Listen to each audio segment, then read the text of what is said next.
வாழ்க வளமுடன். ஓம் நமச்சிவாய. அனைத்து தமிழ் உள்ளங்களுக்கும் வணக்கம். நாம் இந்த பதிவில் குரு பகவானின் அதிசார பயிற்சியால் ஏற்படும் சுப மற்றும் அசுப பலன் என்ன என்பதனை பற்றி காண்போம். கடந்த மே மாதம் 14ஆம் தேதி குரு பகவான் ரிஷபராசியில் இருந்து மிதுனராசிக்கு பயிற்சி அடைந்தார். சனி பயிற்சிக்கு அடுத்தபடியாக ஜோதிடத்தில் மிகவும் சக்தி வாய்ந்தது குரு பயிற்சி ஆகும். பொதுவாக குரு பகவான் ஒரு ராசியில் இருந்து மற்றொரு ராசிக்கு செல்ல சுமார் 1 வருட காலம் எடுத்துக்கொள்ளும் நிலையில் தற்போது 6 மாதத்திலேயே கடகராசிக்கு செல்கிறார்.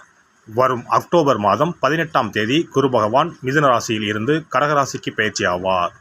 கடகராசிக்கு பயிற்சியாகும் குரு பகவான் டிசம்பர் மாதம் 5ஆம் தேதி மீண்டும் மிதுன ராசிக்கு பயிற்சி ஆவார். கிரகங்கள் பொதுவாக தங்கள் சுற்றுப்பாதையில் ஒரு குறிப்பிட்ட வேகத்தில் நகர்ந்து ஒரு ராசியில் இருந்து மற்றொரு ராசிக்கு செல்லும். சில கிரகங்கள், குறிப்பாக குரு, தங்கள் சுற்றுகளின் போது ஏற்படும் ஈர்ப்பு விசையின் காரணமாக தங்களது இயல்பான வேகத்தை விட வேகமாக நகர்ந்து குறிப்பிட்ட காலத்திற்குள் அடுத்த ராசிக்குள் நுழைந்துவிடும். இந்த வேகமான மற்றும் முன்னதாக நடக்கும் நகர்வுக்கு அதிசார பயிற்சி என்று பெயர். குரு பகவான் ஜோதிடத்தில் சுப கிரகமாக கருதப்படுகிறார்.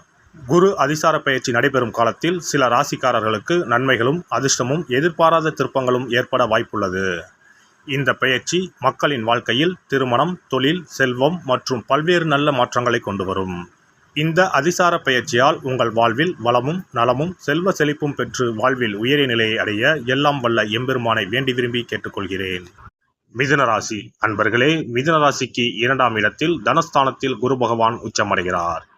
அதிர்ஷ்டமான காலகட்டமாக இது இருக்கும். பணவரவு அதிகமாக இருக்கும். எப்போதும் கையில் பணம் இருந்து கொண்டே இருக்கும். 2ஆம் இடத்தில் குரு உச்சம் பெறுவதால் வரவேண்டிய பழைய பணங்கள் திரும்ப கிடைக்கும். வேலையில் பழைய பெண்டிங் பணங்கள் போன்றவை வந்து சேரும். உங்கள் ராசிக்கு 7ஆம் இடத்திற்கும் 10ஆம் இடத்திற்கும் உரியவர் குரு பகவான். 7ஆம் இடம் என்பது திருமணஸ்தானம், கலஸ்திரஸ்தானம். கணவன் மனைவிக்கு இடையே கருத்து வேறுபாடுகள், சிறிய சிறிய பிரிவுகள் வருவதற்கான வாய்ப்புள்ளது. திருமண விஷயங்களில் பிரச்சனைகள் வருவதற்கான வாய்ப்புகளும் உள்ளது. தற்போது குரு பகவான் உச்சமடைந்து 2ஆம் இடத்திற்கு வருவதால் மற்றவர்கள் உங்களை சேர்த்து வைப்பார்கள். கணவன் மனைவி இணக்கமாக செல்வது நன்மையை தரும். பெரிய பிரச்சனைகள் வராது என்றாலும் முன்னெச்சரிக்கை அவசியம். 10க்கு உடையவர் 2ஆம் இடத்தில் இருக்கிறார். தொழில் சார்ந்த விஷயங்களில் மிகுந்த முன்னேற்றம் ஏற்படும். பிஸியாக இருக்கும் காலகட்டமாக இது இருக்கும். வியாபாரம் ஆகாத கடைகள் கூட இனி நன்றாக செயல்பட தொடங்கும். பாதகாதிபதி உச்சம் பெற்றிருப்பதால் சில பாதிப்புகள் ஏற்பட்டாலும் பெரிய பாதிப்புகள் ஏற்படாது என்பதால் உணர்ச்சி வசப்படாமல் கோபப்படாமல் இருப்பது நல்லது. எல்லோரிடமும் இணக்கமாக சென்றிருப்பது நன்மையை தரும். கணவன் மனைவிக்குள் சண்டைகள் தீர்கின்ற பொன்னான காலகட்டமாக இது இருக்கும். குடும்பத்தில் மகிழ்ச்சி பெருகும். ஹோட்டல், உணவு சார்ந்த துறையில் இருப்பவர்கள், நீர் தொடர்பான தொழில் செய்பவர்களுக்கு அற்புதமான காலகட்டமாக இருக்கும். சந்திரனின் வீட்டில் குரு பகவான் உச்சம் பெறுவதால் அழகு சார்ந்த விஷயங்களும் நன்றாக இருக்கும். வேலை மீதான கவனம், ஈர்ப்பு அதிகமாகும். இந்த நேரத்தை சரியாக பயன்படுத்திக் கொள்வது நல்லது. தொழில் தொடங்க அற்புதமான காலகட்டம் இதுவாகும். எடுக்கும் முயற்சிகளில் எல்லாம் வெற்றி பெறுவீர்கள். தொட்டது துலங்கும் காலகட்டம். பொருளாதாரத்தில் ஏற்றம் பெறுவீர்கள். இந்த குரு அதிசார பயிற்சியால் மிகப்பெரிய மாற்றங்களும் ஏற்றங்களும் காத்திருப்பது உறுதி.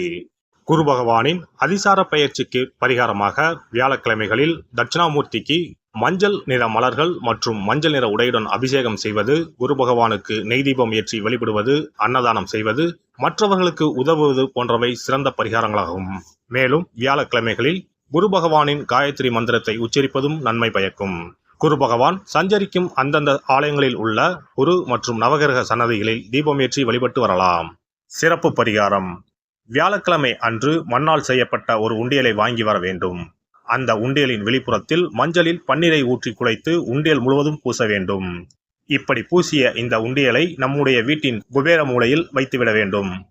தினமும் அல்லது வாரத்திற்கு ஒரு முறை குறிப்பிட்ட ஒரு தொகையை போட்டுக்கொண்டே வர வேண்டும். உதாரணமாக 2 ரூபாய், 5 ரூபாய், 10 ரூபாய், 20 ரூபாய் என்று நம்முடைய வசதிக்கு ஏற்றவாறு ஏதாவது ஒரு தொகையை நாமே தேர்வு செய்து அதை மட்டும் 10 ரூபாய் என்றால் 10 ரூபாயாக தினமும் அல்லது வாரத்திற்கு ஒரு முறையோ போட வேண்டும்.